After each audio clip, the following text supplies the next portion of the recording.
him goodnight. Like she had some kind of a sense. I think she had a sense many times that he wasn't okay, you know? She would tell me that sometimes she would find him in his bathroom looking kind of out of it or holding on to it. And she also wrote these letters when she was little that we have kind of saying, I hope my daddy doesn't die. So there was some kind of... Imaginez une pièce verrouillée depuis plus de 40 ans, un coffre-fort de secrets qu'aucun fan n'a jamais vu. Et soudain, la propre petite-fille du roi entre dans la lumière et révèle chaque recoin caché. Dans cette vidéo, nous vous présentons le moment où Riley Keough, la petite-fille d'Elvis Presley, brise pour la première fois le silence qui a protégé l'étage le plus mystérieux de Graceland pendant des générations. Des lettres scellées et des enregistrements inédits, au tunnel censé courir sous la maison, elle ouvre la porte à un monde dont même les fans les plus dévoués d'Elvis ignoraient l'existence. Elle partagera sa promesse personnelle à sa mère, ses projets de rendre enfin Graceland accessible et les vérités émotionnelles qui ont été gardées derrière ses portes blindées. Elvis aurait-il laissé de la musique que personne n'a jamais entendue? Pourquoi une pièce ressemble-t-elle encore exactement à ce qu'elle était le jour de sa mort? Préparez-vous à entrer dans ce sanctuaire intact qui a servi de capsule temporelle pendant des décennies et découvrez pourquoi l'héritage Presley est sur le point de prendre une toute nouvelle dimension. Bienvenue à l'interview la plus révélatrice avec Riley Keough, le moment où le monde entend enfin la propre voix du roi. Graceland, autrefois une paisible maison de style néocolonial, a longtemps été le symbole du sanctuaire privé d'Elvis. Construite en 1939, ces modestes 10 pièces abritaient une élégance simple qui démentait la tempête de célébrités qui allait bientôt frapper à sa porte. En 1957, un Elvis Presley agité de 22 ans, traqué par l'éclat incessant des projecteurs, acheta la propriété pour la modique somme de 12 500 $. Il n'y voyait pas un manoir, mais un cocon, un endroit où il pouvait respirer et échapper au tumulte incessant qui était devenu sa vie. Il ne laissa pas la maison telle qu'il l'avait trouvée. Au cours des 2 décennies suivantes, il transforma Graceland en une extension vivante de sa personnalité, vibrante, imprévisible et intensément personnelle. La Jungle Room, avec sa moquette verte à longs poils qui montait jusqu'au plafond et son mobilier en bois sculpté, devint un salon aux allures de forêt tropicale et un studio d'enregistrement secret où il posa certains de ses derniers titres, dont Moody Blue. Derrière la maison, un jardin de méditation fut créé en 1964, devenant plus tard le paisible lieu de repos d'Elvis, de ses parents, de sa grand-mère et de sa fille Lisa Marie Presley, un endroit où la frénésie des fans se fond dans le silence et la réflexion. Depuis son ouverture au public en 1982, Graceland a accueilli plus de 20 millions de visiteurs, se classant comme la 2e maison la plus visitée aux États-Unis, juste derrière la Maison-Blanche. Pourtant, au milieu des visites des salles de musique, des récompenses, des combinaisons de scènes et des voitures anciennes, un mystère unique et impénétrable demeure. Le 2e étage, les pièces mêmes où Elvis dormait, écrivait et est finalement mort, a été verrouillé, intouché et inaltéré depuis la nuit de sa mort, le 16 août 1977. Aucune photographie, aucune visite, aucune vidéo n'a jamais franchi ce seuil. Pendant des années, des rumeurs ont circulé. Certains affirmaient que la chambre et la salle de bain avaient été mises en scène. D'autres suggéraient que la famille Presley avait caché un sosie pour préserver le mythe. Aucune de ces conjectures, cependant, n'a jamais atteint la vérité. Les seules voix qui ont jamais parcouru le couloir du 2e étage étaient celles de la famille, d'amis proches et d'une poignée de personnel de confiance. Personne, pas même les fans les plus dévoués, n'a pu jeter un coup d'œil dans ces pièces qui avaient été conservées exactement telles qu'elles étaient à l'arrivée des ambulanciers. Voici Riley Keough, la petite-fille d'Elvis et l'actuel propriétaire de Graceland. Riley a grandi avec le domaine dans le sang.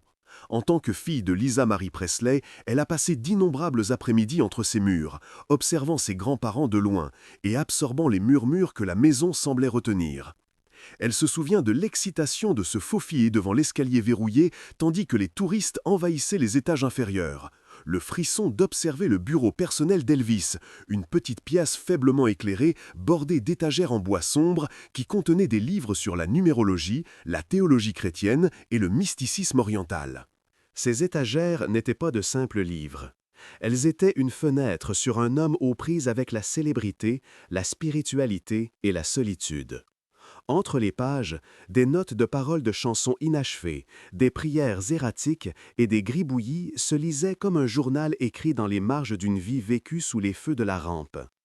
La première fois que Riley fut autorisée à pénétrer au 2e étage, elle fut frappée par le silence palpable qui emplissait l'air. Chaque objet était intact, chaque fil des draps de soie d'origine encore frais. Et l'horloge au-dessus du lit d'Elvis restait obstinément figée à l'heure où les ambulanciers étaient arrivés. La salle de bain, où le monde apprendrait finalement la disparition d'Elvis, était restée exactement telle qu'elle avait été cette nuit fatidique. Serviettes, carreaux et même la légère odeur de Cologne persistait dans l'air, un écho silencieux de l'homme qui avait autrefois rempli le monde de musique. Les révélations de Riley ne proviennent pas d'un désir de sensationnalisme ou de découverte de scandale, mais d'un besoin profond et personnel d'honorer l'homme qu'elle a appris à connaître en grandissant. Le 2e étage est une capsule temporelle des derniers jours d'Elvis, un espace sacré que la famille a gardé avec amour plutôt qu'avec secret. Elle y a découvert une boîte à chaussures marquée « Ne pas ouvrir », contenant des lettres adressées à Lisa Marie et une note simple et obsédante. À quiconque trouvera ceci après mon départ.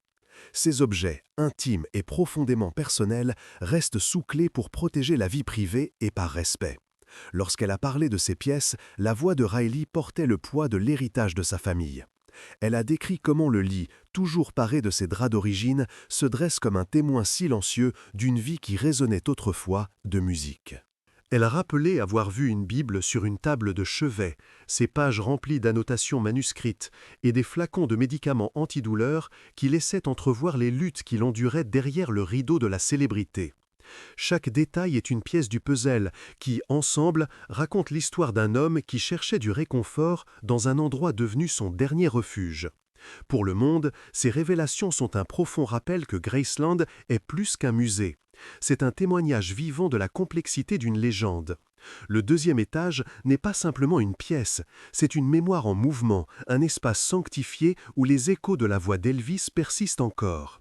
C'est un endroit que, pour la première fois, un membre de la famille est prêt à laisser le monde découvrir, non pour exposer un scandale, mais pour honorer la vérité. La décision de garder les pièces de l'étage scellées n'a jamais eu pour but de cacher un crime ou un mythe.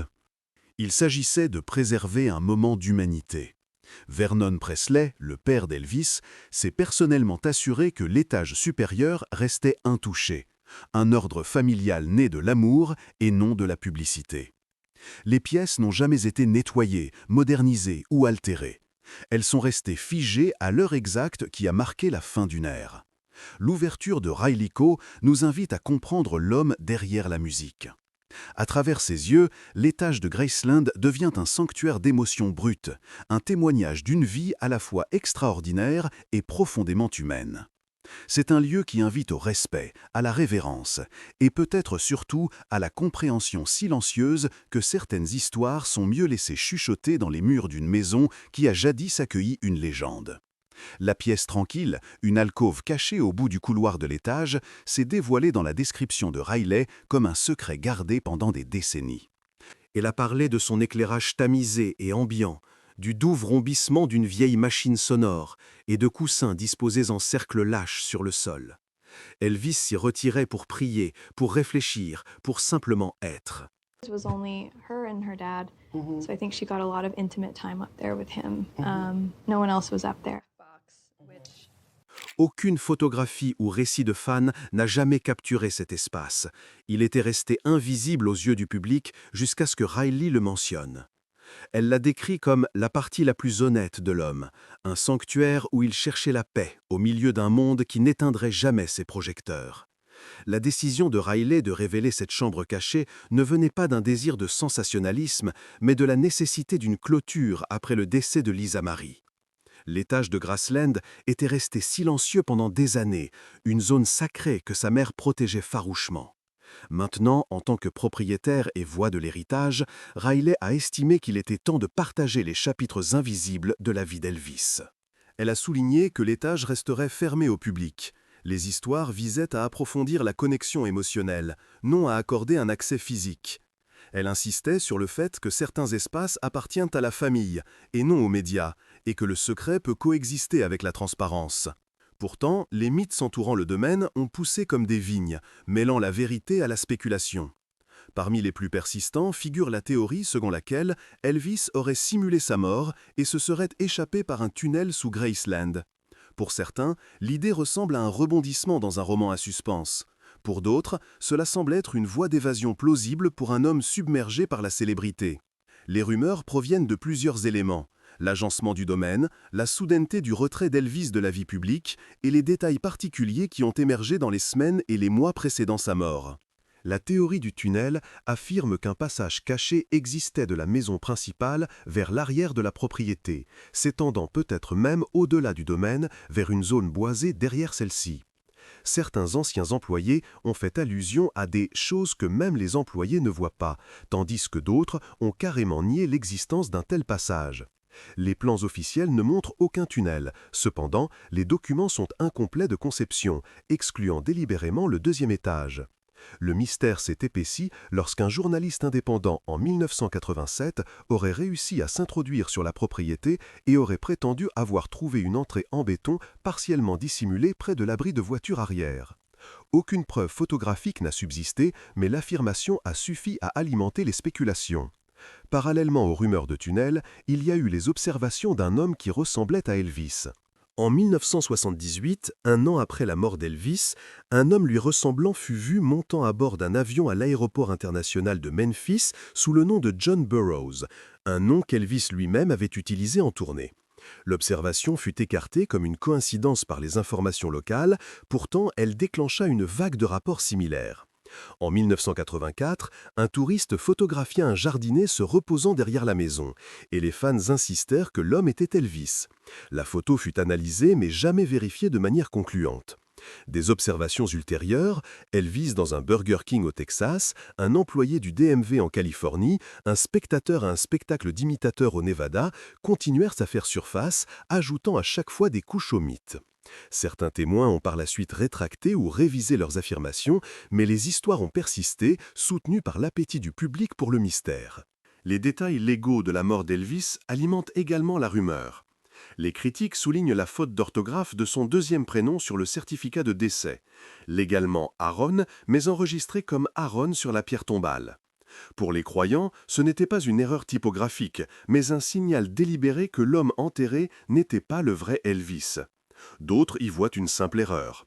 Quoi qu'il en soit, l'absence de correspondance ADN au-delà de l'autopsie documentée, le manque de communication post-1977 et le secret entourant les dernières heures ont laissé un vide que les fans remplissent de conjectures. Riley reconnaît que ces théories font partie de l'attrait de l'héritage. Elle affirme que son rôle n'est pas de dissiper chaque rumeur, mais de protéger ce qui importait à Elvis, son empreinte émotionnelle et l'intégrité des pièces scellées du domaine. Qu'un tunnel ait existé ou que les observations aient été des erreurs d'identification, le mystère demeure une force puissante. Certains trouvent du réconfort dans l'idée qu'Elvis a choisi de disparaître à ses propres conditions. D'autres y voient une question sans fin, une partie sans réponse d'une histoire qui refuse de se clôturer. L'intrigue s'étend au-delà de l'espace physique du domaine jusqu'à l'arbre généalogique des Presley lui-même. Des rumeurs ont longtemps circulé selon lesquelles Elvis aurait eu des enfants au-delà de Lisa Marie, que des héritiers cachés pourraient exister et que des litiges sur le domaine auraient éclaté. Des échantillons d'ADN, des certificats de naissance et des photographies ont fait surface de la part d'héritiers présumés tiers, mais la plupart des revendications ont été rejetées ou ignorées. Néanmoins, la persistance de ces revendications suggère que le récit de la famille est toujours en cours de réécriture. Aujourd'hui, le domaine Presley est contrôlé par un réseau complexe de protection légale qui rend la contestation difficile. Priscilla Presley s'est récemment exprimée au milieu d'une bataille juridique concernant la propriété du domaine, ajoutant une autre couche de drame. En tant que gardien du domaine, la famille Presley, les batailles juridiques actuelles de Priscilla et la gestion protectrice de Riley s'entrelacent. La valeur du domaine est immense, mais sa gestion est tout aussi surveillée. Finalement, Riley reste ferme. Certains aspects de la vie d'Elvis doivent rester sans réponse. L'existence d'un tunnel, la véracité des observations et l'exhaustivité de l'arbre généalogique des Presley pourraient ne jamais être prouvées de manière concluante. Pour un homme qui a vécu devant le monde, garder une part cachée de lui-même, dissimulée, était peut-être l'acte le plus rebelle de tous. Les pièces scellées de Graceland témoignent de cette rébellion, un rappel silencieux et respectueux que certains mystères font partie intégrante de l'histoire et que certaines réponses sont destinées à rester insaisissables. Après le décès de Lisa Marie Presley en 2023, le flambeau de Graceland est passé à sa fille, Riley Coe, à l'âge tendre de 34 ans. Mais ce transfert n'a pas été une simple passation. Il a déclenché une féroce confrontation juridique avec Priscilla Presley, qui a contesté un amendement de 2016 au Trust. Bien que le litige ait été réglé à l'amiable, il a révélé la double nature de l'héritage Presley, une saga émotionnelle et un champ de bataille d'actifs valant des centaines de millions de dollars. Dans cette arène, la rumeur tenace d'un héritier secret prend de l'ampleur, car toute revendication de la lignée d'Elvis porte désormais un poids financier énorme.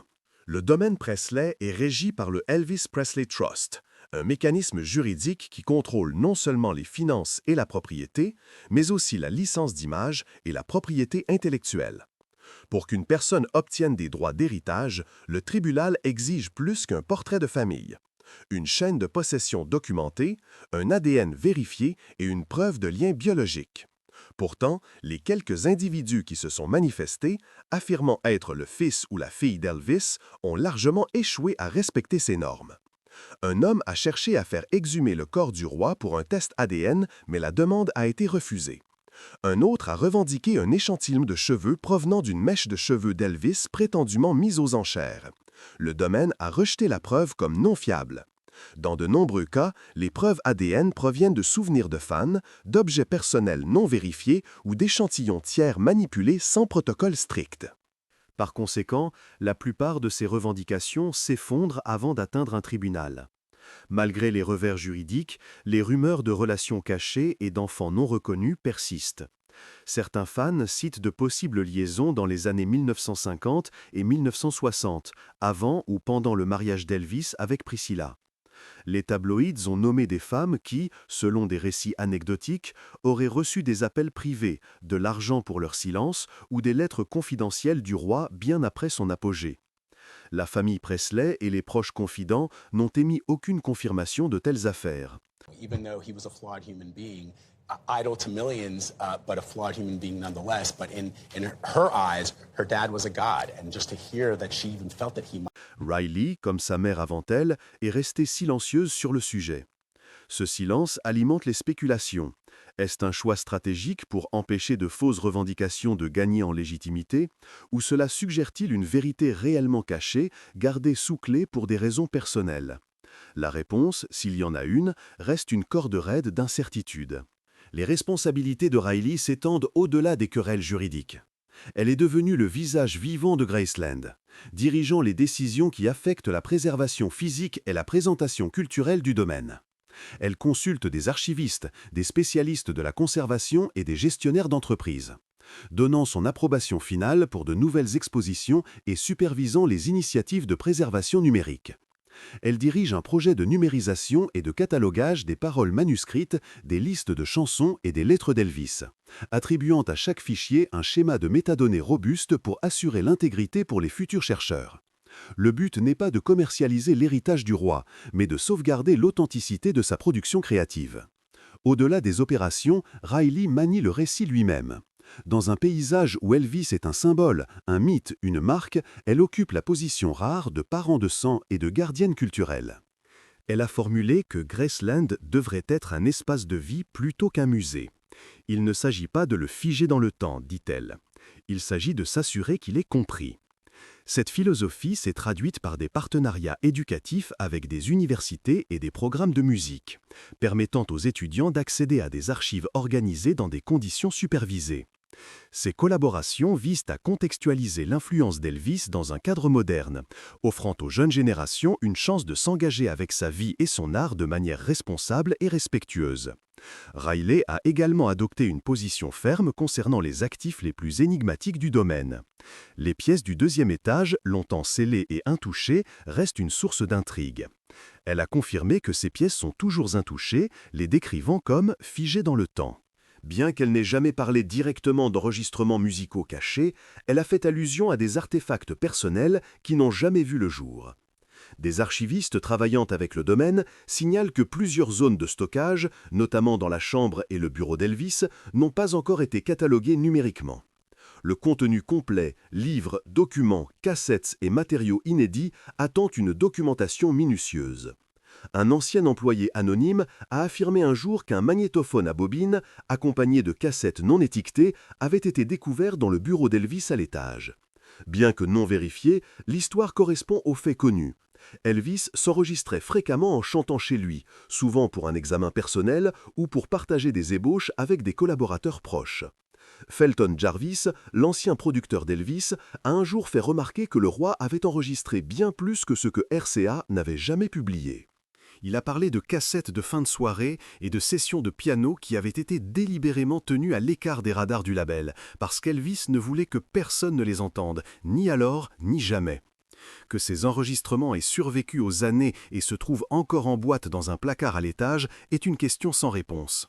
Les bootleggers ont perpétué ce mystère en faisant circuler des sorties clandestines de prétendues pistes perdues. Dans les années 1990, un bootleg notoire prétendait présenter « This is Goodbye », une ballade prétendument enregistrée quelques semaines avant la mort du roi. La voix fut plus tard identifiée comme celle d'un imitateur, mais la rumeur a persisté. La culture du bootleg complique encore le récit. Alors que RCA et Sony ont sorti des coffrets thématiques de prises alternatives, le coffre personnel d'Elvis reste gardé. Les sorties de RCA et Sony sont sélectives, approuvées pour la distribution commerciale et organisées pour s'adapter à un récit particulier. En revanche, le contenu des pièces scellées de Graceland pourrait encore receler des enregistrements non filtrés, profondément personnels.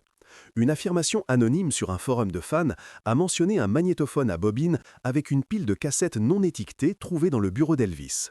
Si c'est vrai, ces cassettes pourraient révéler les expériences vocales privées du roi, ses improvisations au piano et ses interprétations spontanées des matériaux jamais destinés aux oreilles du public.